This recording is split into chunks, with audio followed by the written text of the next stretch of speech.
Hi అండి, అందరికీ. Cup పెసరపప్పుతో ఆకు పకోడీలండి. పిండి కలిపేటప్పుడు వీడియో మిస్ అయిందండి. సరే,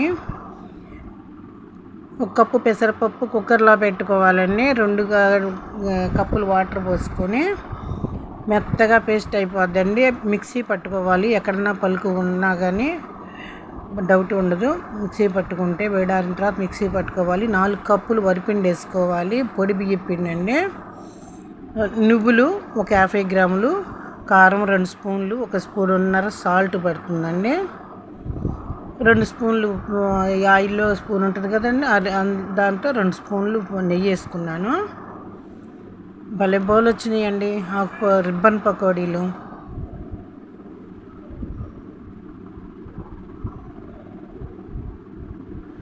మళ్ళీ చెప్తున్నానండి, 1 కప్పు పెసరపప్పు, 4 కప్పులు బియ్యపిండి, పొడి బియ్యపిండి, నువ్వులు ఒక 50 గ్రాములు, కారం 2 స్పూన్లు, సాల్ట్ స్పూన్నర, నెయ్యి 2 స్పూన్లు, ఆయిల్లో గరిట,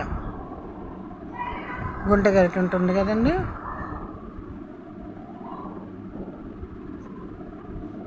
భలే బౌల్ వచ్చినాయండి. పళ్ళు లేని వాళ్ళకి కూడా నలుగుతున్నాయండి.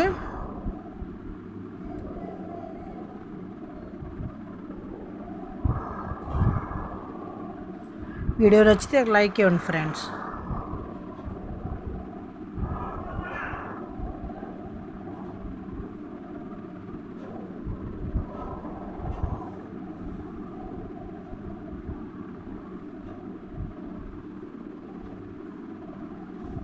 ఒక్కళ్ళు చేసుకునే ప్రాసెస్ అండి ఇది.